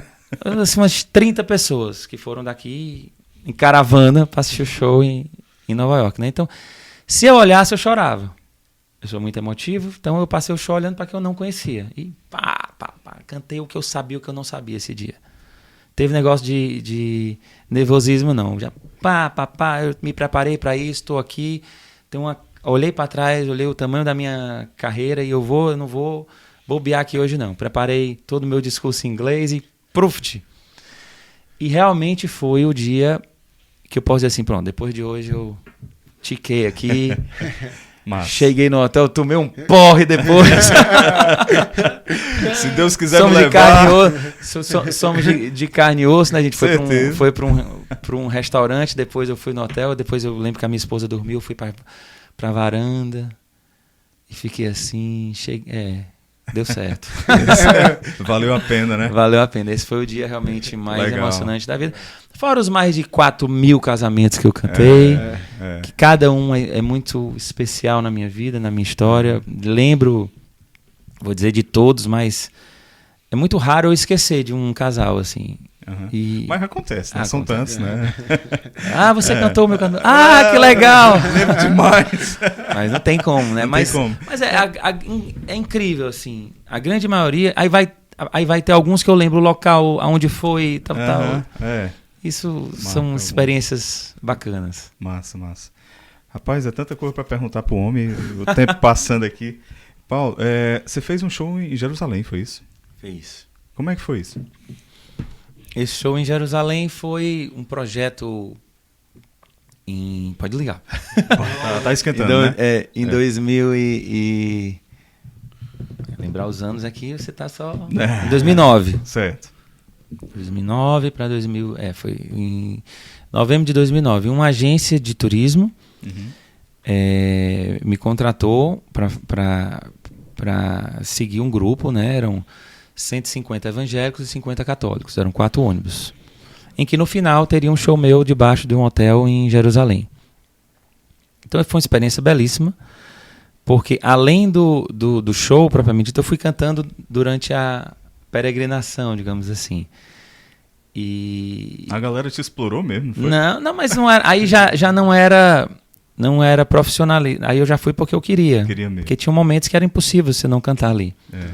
Jardim da Tumba, né? Imagina, e tal, Você chegando em Jerusalém, eu cantei Jerusalém de Ouro, né? Rapaz, você cantando essa música é linda. É de cair da arquibancada. É linda, essa música é muito bonita. E dentro esse projeto eu me apaixonei pela língua, né? Pelo hebraico. O hebraico. E eu estudei 1 ano, exatamente para voltar a Nova York depois desse show. As coisas vão se conectando. Né? E eu fiz esse show em Jerusalém, foi muito bonito. O mais lindo desse show, desse projeto, foi o que aconteceu durante a viagem. Nós éramos 200 cristãos, 150 evangélicos, 50 católicos. No início, ninguém se misturava. Tinham 3 pastores e um padre. Todo mundo meio defensiva. Defensiva. Os evangélicos não queriam entrar em algumas igrejas católicas. Em todo canto tem uma igreja lá que foi erguida, uma igreja da Dormição de Nossa Senhora. Porque tem imagens, aquela coisa e tal. Isso nos 3, 4 primeiros dias da viagem. Você tem ideia de como terminou a viagem? Terminou a viagem, ninguém sabia mais quem era católico, quem era evangélico, quem era padre, legal, quem era pastor. Os ônibus tudo misturado de gente, quem era católico, evangélico. Bacana. Então, porque a gente viu que o que nos une é muito maior do que o que nos separa. É muito maior. E você, em Jerusalém, assim, onde a minoria é cristã, grande minoria lá na terra do homem, a grande minoria é cristã. Aí vem a história do Santo de Casa não faz milagre. É verdade. É desde a época de Jesus. Então eu fiz esse show que foi belíssimo lá, é emocionante. Depois, aí a gente vai dar um pulo para 2018. Eu fui a Nova York cantar um show inteiro em hebraico para os judeus. Caraca. Numa sinagoga ao lado do Central Park em Nova York, e já após esse show do Dimena Cena, né? Em hebraico? Todo, totalmente em hebraico. E eu cantei aí, foi umas 11 músicas mais ou menos, onde o rabino lá depois, ele veio conversar comigo após o show, agradecer, que foi a coisa mais linda, em hebraico. Aí eu disse assim, não, eu só canto. Eu disse, pra cantar até dá, consigo ler, mas eu não tô nesse nível de conversa ainda. E aí eu falando inglês com ele, né? Deve ter feito uma piada e tal. Não, não dá, né? Mas pra cantar, assim, porque realmente eu estudei, me dediquei. E são histórias realmente muito bonitas. Agora, logística para fazer esse show em Jerusalém, a banda já eram músicos de lá? Não, Jerusalém eu levei o meu tecladista, o meu pianista, que foi com o show pronto. Certo. Nova York já tem uma orquestra lá, que essa que me acompanhou virou basicamente a minha equipe em Nova York. Essa orquestra desse show que eu fiz, que eu chorei depois e tal e tudo, eram 44 músicos. Caramba. É a orquestra que é, digamos assim, que o dono da orquestra é o Eliano Braz, que é um cearense, que mora há 20 anos em Nova York, em que ele junta o que tem de melhor em Nova York. O músico mais, assim, estudou na Juilliard lá. Caraca. Então, assim, você vê uma pena a gente tá vendo essa guerra da Ucrânia com a Rússia, mas era a grande maioria dos músicos ou eram ucranianos ou eram russos. Né? Tem uma riqueza lá, né? Entendendo? Cara? Dessa orquestra. Riqueza musical, uma pena essa guerra. Tanto os homens como as mulheres também. Uma orquestra mista realmente espetacular. Paulo, eu assisto o Michael Bublé ali no YouTube e eu lembro de ti. Tu acha que na atualidade é o cantor que tu mais assim se assemelha assim em termos de sei lá, de ele é, digamos assim, a referência do Michael Bublé é o Sinatra. Sim, isso. Vocês são os da atualidade. A minha referência é o Sinatra. Sim. Só que o Michael Bublé, ele hoje é a nossa referência mundial nessa área. Uhum. Ele conseguiu, como cantor de casamentos, Também, né? Que era, deu a sorte de estar num casamento em que o David Foster estava. Caraca, hein? Na hora certa. Na hora certa, no lugar certo, na hora certa. Certa. Canadense, né? Ali perto, né? Nasceu, enfim. Grande cantor, o showman realmente, faz o que quer em cima do palco. E ele hoje é o nosso grande Sinatra do momento. E só tem ele. Verdade. Né? É uma pena. E você para aqui para nós, né? Ah, mas tô no Brasil, adoro o que eu faço. Show. Quem sabe um dia, mas realmente ele é mundial, né? Ele vem pro Brasil esse ano, né? Tava doido pra ir lá pra São Paulo. Eu acho que já tá esgotado já. Ele vem. Ele Rio, viria São em Paulo. 2010. Era em 2020 esse show. Foi adiado. Meu pai também. Meu pai tinha um ingresso do show. Olha aí. Né? Ou seja, minha mãe hoje tem 2 ingressos. O dela e do meu pai. Que eles não perdiam nada, né? Então, ele tem o ingresso do show. Meus irmãos vão todos. Eu não sei se eu vou ter agenda pra ir, mas se eu puder, com certeza eu vou. Já vi o Michael Bublé cantar em Buenos Aires. O show dele é sensacional. Vocalmente, aqui para ser. Vamos em busca do cancelamento perfeito. Eu ia dizer isso, mas já que você tocou no assunto. Em busca do cancelamento perfeito. Não é porque eu tô na sua frente, não, mas você canta mais. Mas ele é um entertainment, né? Ele é um cara. Showman, né? Sai de perto. Mas eu não tenho, assim. Paulo, você queria. Rapaz, eu queria a voz do Sinatra, do Elvis, mas do Michael Bublé eu não queria ter a voz dele, não. Concordo plenamente. Eu não ia falar, não, mas já que você falou. Mas poxa. Ele tem a presença de palco, né? Queria muito cantar com ele, é um sonho. Hoje, talvez, qual é o seu sonho, pai? Cantar com o Michael Bublé. Porque eu queria cantar nos palcos que ele canta e no público que ele atua e com a orquestra que ele canta. Massa.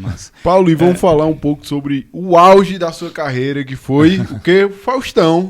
Domingão! Mas fez diferença você aparecer lá? Faz, né? Eu perguntei, mas... E ele é um ícone, né? Fez. A gente teve um grande intervalo mundial que foi a pandemia.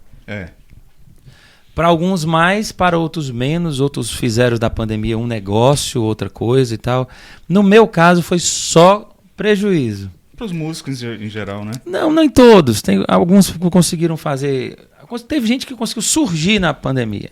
E eu admiro, tudo eu admiro. Mas diante de tudo que eu passei na minha vida pessoal, era impossível eu conseguir fazer alguma coisa na pandemia, porque foi difícil. Mas... o Faustão é o seguinte, a gente às vezes atira no que vê e acerta no que não vê. Então começou esse projeto Nova York. Quando eu estava em Nova York, o Tom Cavalcante por um acaso estava lá. E ele acompanhou o meu show inteiro. Ele não foi ao show em Nova York. Primeiro, eu ia ter que dar um jeito dele entrar, porque não tinha mais canto, não tinha mais ingresso. Mas pro Tom a gente dá ele fica nem que se fosse como músico em cima do palco, né? Exatamente. Mas ele tava na época daquela peça fantástica, Fábrica de Chocolate, e ele tinha prometido, ele tava com ingresso para ir com a filha dele. E ele não tinha como, enfim, ele tinha que voltar no outro dia, ele tentou ainda convencer a filha, ele tentou de tudo. Um cearense, ele valoriza muito, tal, tudo. Mas ele acompanhou o show inteiro, viu todos os vídeos, viu tal, não sei o que. Do dia que ele chegou no Brasil, ele começou a me ligar e disse, você vai apresentar, um show desse não pode ser, em Nova York ficar desse tamanho e no Brasil a gente vai ter que dar um jeito. Sim. E aí ele levou o DVD desse show pro Faustão. 3 dias depois a produção estava me ligando. Porque tinha um quadro chamado Ding Dong. Isso. Tem ainda, não sei, né? Aí nem tem, agora, não sei se é Bandeirante, enfim, não sei de nada. Uhum. E aí eles estavam atrás de alguém para cantar She. Era um tributo ao Charles Aznavour. E aí pronto, juntou a fome com a vontade de comer, né? Então eu fui cantar She, né? Entrei lá no Faustão. She may be the face I can't forget. Aí entrei lá cantando, né? Aí era uma música. Eu ia cantar essa música, ia ser apresentado, tal. Eram 5 minutos no máximo dentro do programa. Já tava tudo planejadozinho ali, tudo, o script todo. Só que aí o homem gostou. Só que o Faustão é o cara mais imprevisível da televisão brasileira. Eu acho que a produção dele é doida, né? Nos bastidores lá, né? E eu passei 25 minutos no programa. Que massa. Entendendo? Só tinha essa música preparada, que tinha acompanhamento, que tinha tudo e tal. As outras 4 eu cantei a capela.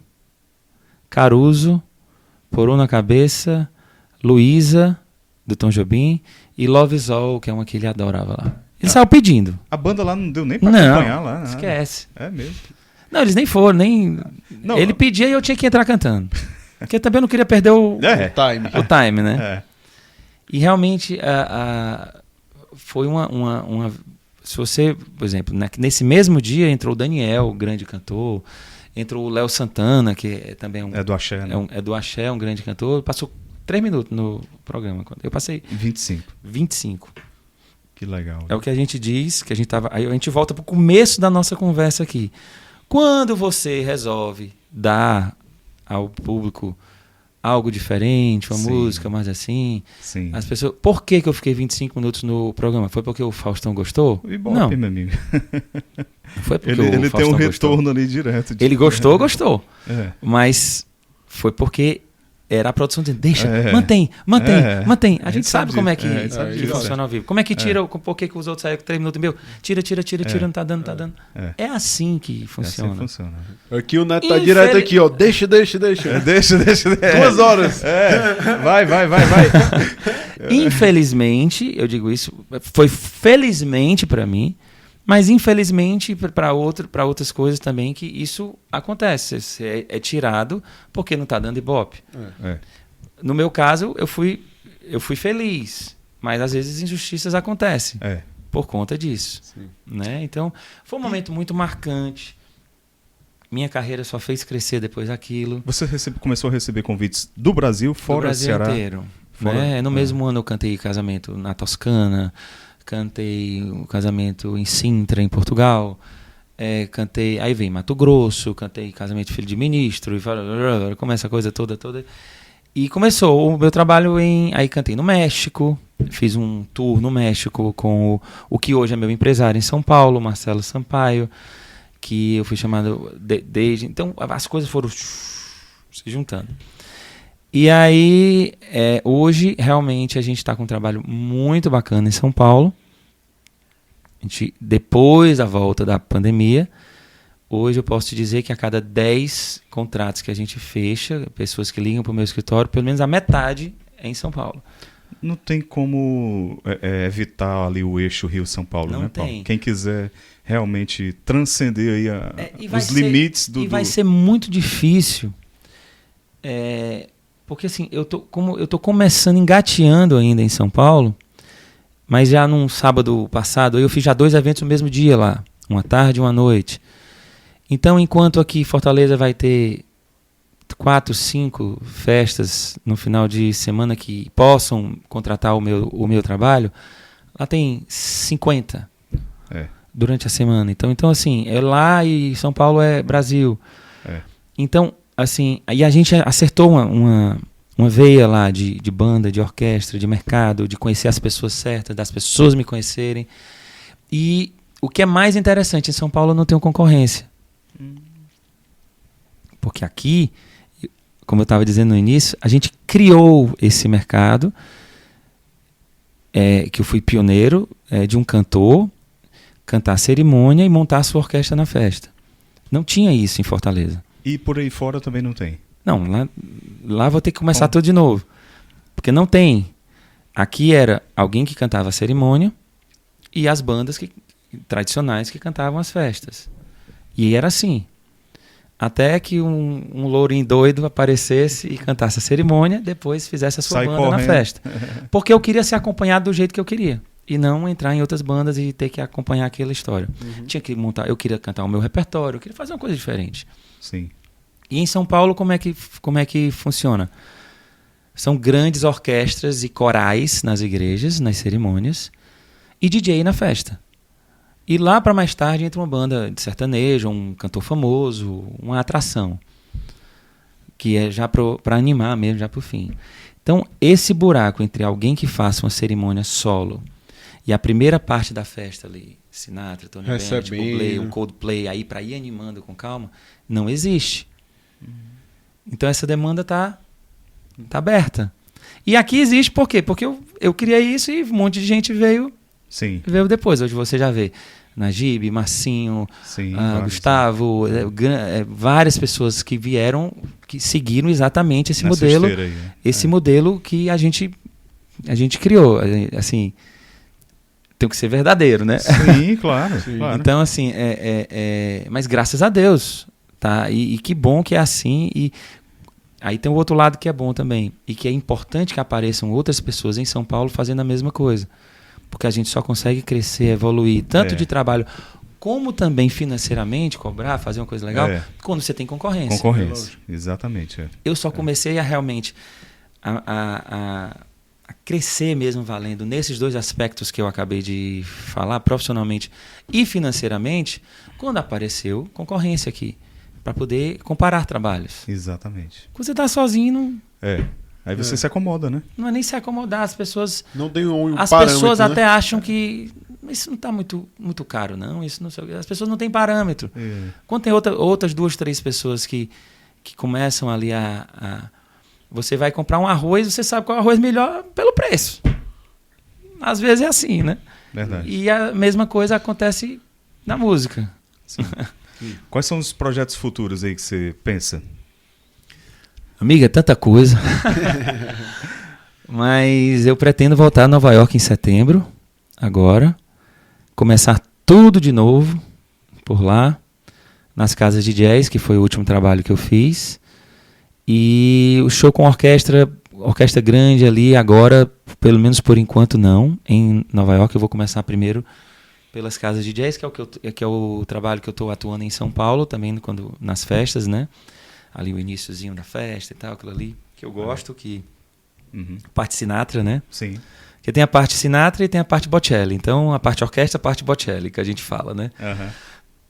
Mas agora eu vou partir realmente para essa parte em Nova York, onde a gente canta nas casas de jazz ali em downtown, que é sensacional. Legal. Esse é meu primeiro projeto. Tem um outro projeto chamado The Party, que eu tenho, que é um show meu que tem no YouTube, que ele é a minha hora e meia de festa. Como eu gravei isso em 2017, hoje nós já estamos em 2022, então eu tenho mais 8 depares para fazer de repertórios, entendeu? Então a gente já tem um local que eu quero fazer e tal, gravar esse novo trabalho, porque a gente precisa desse portfólio e tal, tudo. E agora, voltando ao início de toda a nossa conversa, eu vou gravar um clipe. Eu tenho um projeto de 8 clipes cristãos, que eu nunca fiz. A gente vai gravar com vários grandes cantores. Isso eu nunca disse a ninguém, é a primeira mão também que eu tô falando. O primeiro vai ser com o Padre Fábio de Mello. Show. E nós vamos gravar um clipe de Que Força é Essa? Que massa! Porque é uma música que só foi estourada em Fortaleza. Não é uma música nacional, o Brasil não conhece Que Força é Essa. Então a gente tem certeza que essa música vai ser talvez o nosso primeiro... Sem dúvida. O nosso primeiro papoco, digamos assim, com o Padre Fábio de Mello, que, generoso como vai alavancar o nosso trabalho, se Deus quiser. Vai ser agora em julho, quando ele vier para o Aleluia? Provavelmente. Aí, querendo tirar aqui a... Provavelmente. Já era para ter sido antes do Dia das Mães. Mas teve algumas coisas no meio, fez algumas coisas também de saúde também, que está voltando aos shows agora.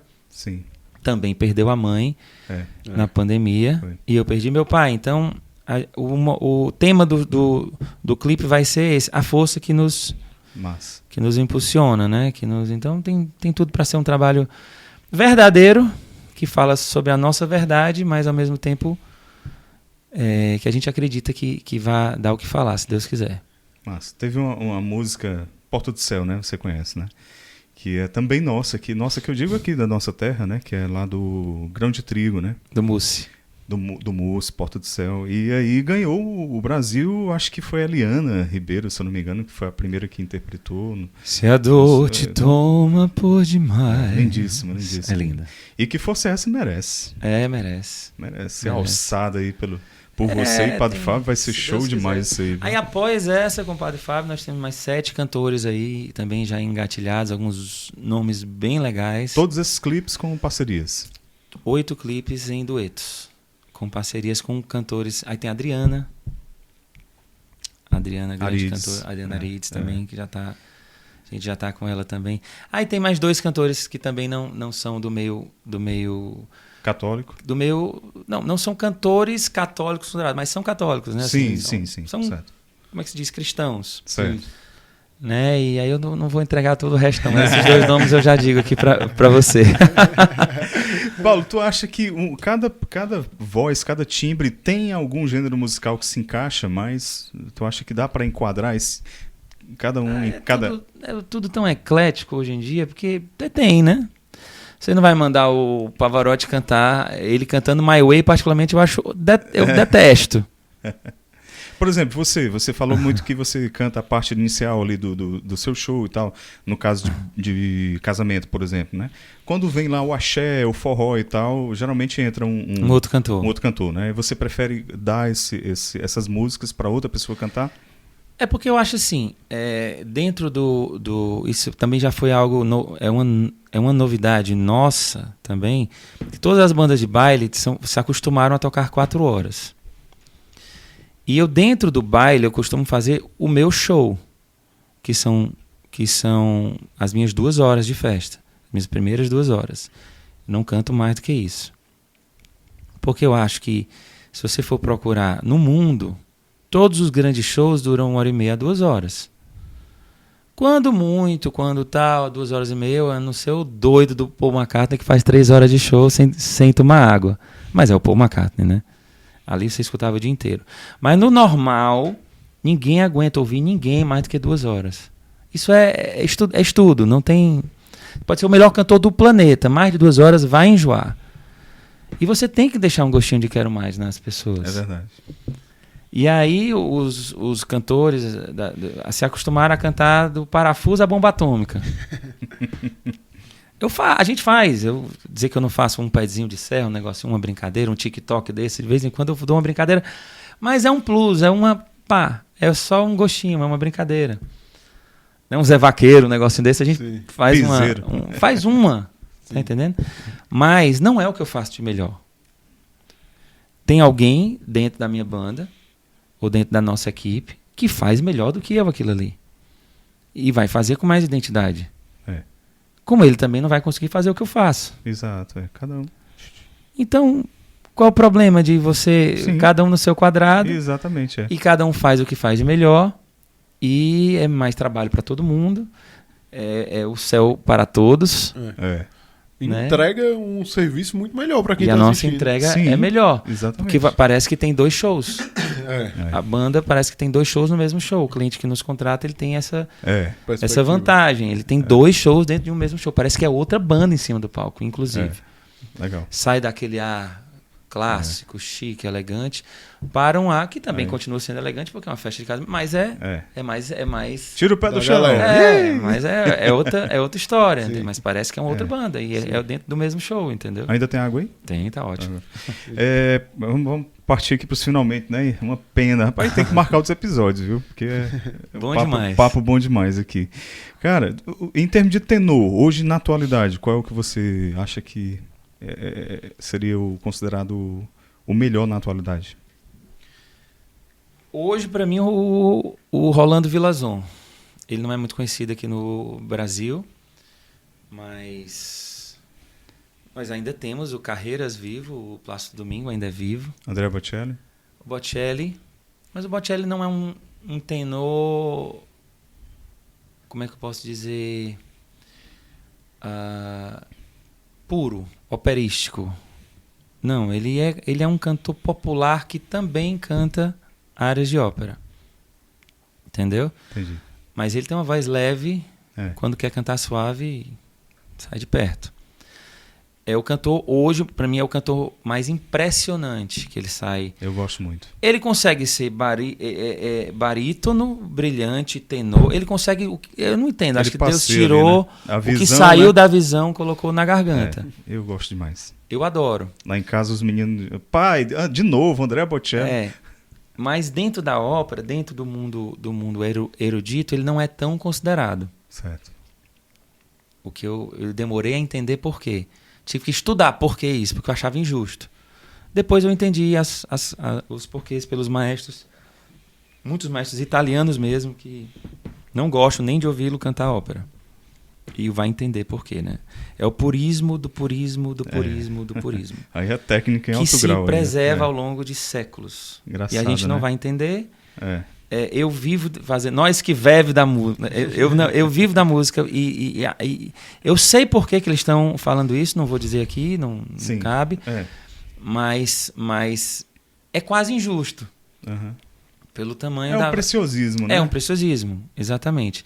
Da mesma forma que eles tapam os ouvidos quando o Pavarotti e o Plácido Domingo e o Carreiras fizeram aquele show dos três tenores cantando músicas populares, né? Eles também não gostam de ouvir o Bocelli cantar área de ópera. E dentro deles, hoje, para mim, o maior tenor, o mais impressionante hoje, para mim, é o Rolando Villazon, que é sensacional. Cria do Plácido Domingo. Show. O Plácido Domingo puxou de um show, ele foi fazer um show em algum canto, não sei se foi México, foi em Buenos Aires, sei lá onde é que foi. E ele catou digamos assim, ele pegou esse talento e fez. Né? Paulo, para acabar agora, você é casado, tem quantos filhos? Tenho 2 filhos. 2 filhos. As crianças te olham assim, já gostam da música, são envolvidos já de alguma forma, tocam alguma coisa? Olha, meu filho, Quais as idades? O Paulo Filho tem 17 anos. Tem 17, né, cara? Ele entende muito de música, tem um ouvido privilegiadíssimo, tem bons toques, né? Desde os 12, 13 anos eu digo, filho, escolhe aí 10 músicas que tu acha que eu devo cantar. Dessas coisas, alguma coisa boa, atual, que esteja... Porque ele tá sempre ouvindo, aí ele mandava uns repertórios bem... Uma playlist lá. Interessantes para mim. E aí... Hoje eu entro no quarto dele, ele tá ouvindo muita bossa, escuta muito... Ele sabe muita letra de música antiga, mas não ele quer ser engenheiro, não para a área da música. Mas a música faz parte da vida dele. Né? Já a minha filha, a Beatriz, que tem 8 e vai fazer 9 agora em julho, de 18 de julho, essa é artista, essa eu não vou ter para onde ir. Tá no sangue aí. Extremamente afinada. A facilidade que ela tem de decorar a letra de música é algo assim. Eu olho assim e digo, eu já vi esse filme. Tá entendendo? Eu não dou corda, mas eu elogio. Sim. Que lindo, filha. Tá cantando tão lindo, mas não fica, você vai ser isso. Não. Deixa à vontade, né? Ser o que quiser e fazer como meu pai fez comigo. Legal. Por um acaso queira, vai ter todo o apoio. Mas a música, ela vai ajudar na vida dela, isso não resta dúvida. Bacana. A música, a arte, pinta super bem, desenha super bem. Tudo que ela faz é uma colagem, é bem feito. Tudo na área da arte dela é algo... Ixi, não tem jeito não. Já vi esse que filme, bom, né? Maravilha. Eu vou ter que perguntar outra coisa que eu me lembrei agora. Ceará, o Vozão. A sua voz foi eternizada lá no hino do Vozão. Como é que foi? Quero gravar de novo o hino. Porque eu tinha 18 anos quando eu gravei aquele hino. Caramba, faz esse tempo todo já. Já faz esse tempo todo. Caramba. Você foi convidado pela diretoria? Na época, pela diretoria, eles queriam dar uma nova roupagem do hino que tinha sido gravado na década de 40. 30 de 40. Muito bem gravado, por sinal. Mas eles queriam dar uma nova roupagem e eu já quero dar uma nova roupagem para o que eu fiz. Eu tinha 18 anos, agora eu tenho 43 e eu queria realmente fazer uma coisa diferente. Tem 2 projetos bonitos que eu quero fazer ainda com o Ceará. Que você vê o Plácido Domingo. Sim. O Real Madrid entra em campo, tem um Ala Madrid que tem a voz dele, a coisa mais linda do mundo, com uma sinfônica, com uma coisa, coisa linda. E eu queria fazer uma coisa parecida aqui, com um trecho ou do hino ou de uma música da torcida, algo que sinfônico mesmo, com orquestra, como foi em Nova York. Algo que dure 40 segundos, 50 segundos, para o time entrar em campo, dar esse ar grande. E gravar o hino. Regravar o hino do Ceará. Que acho também que o Fortaleza deva... Sim. Como é que se diz? Fazer a mesma coisa. Eu acho que foi com a Ilha Maria e o Arraiz. Que gravaram do Fortaleza, né? Exato. Eu devo muito a eles. É um grande casal, né, cara? Eu devo muito a eles. Grande casal. Eles episódio aqui fizeram muito pela minha carreira e assim, Legal. muito bom você ter tocado o nome deles. Legal. porque graças a Deus, eu tive a oportunidade de agradecer ao Arraiz em vida. Uhum. Eu parei um show que eu estava fazendo no Cristo Rei. Eu tinha sido convidado para esse show na igreja do Cristo Rei com orquestra, mais de 2.000 pessoas dentro da igreja. E ele estava assistindo o show. E eu parei o show e disse assim, eu queria agradecer aqui a uma pessoa que quando eu tinha 18 anos me puxou pela mão, me chamou para fazer um tributo ao Sinatra no Mucuripe e me apresentou realmente essa cidade como um grande cantor. Queria agradecer aqui ao Raimundo Arraes, a igreja inteira levantou e aplaudiu o homem. Qualquer músico fortalezense tem que honrar o nome deles, que é isso. Sensacional. Faz parte da memória. Mas eu acho que, assim, pegando a coisa dos times, né? Esse momento que a gente está vivendo, eu acho que a gente pode fazer muita coisa bacana, muita coisa grandiosa. Sim, sim. Nada contra o nosso forrozinho, Pé de Serra, que eu amo de paixão. Mas aqui no nosso estado não tem só forró. Sim. Né? A gente tem músicos. Se você vê dois violinistas que se mandaram para Nova York, tocam em qualquer sinfônica de lá hoje.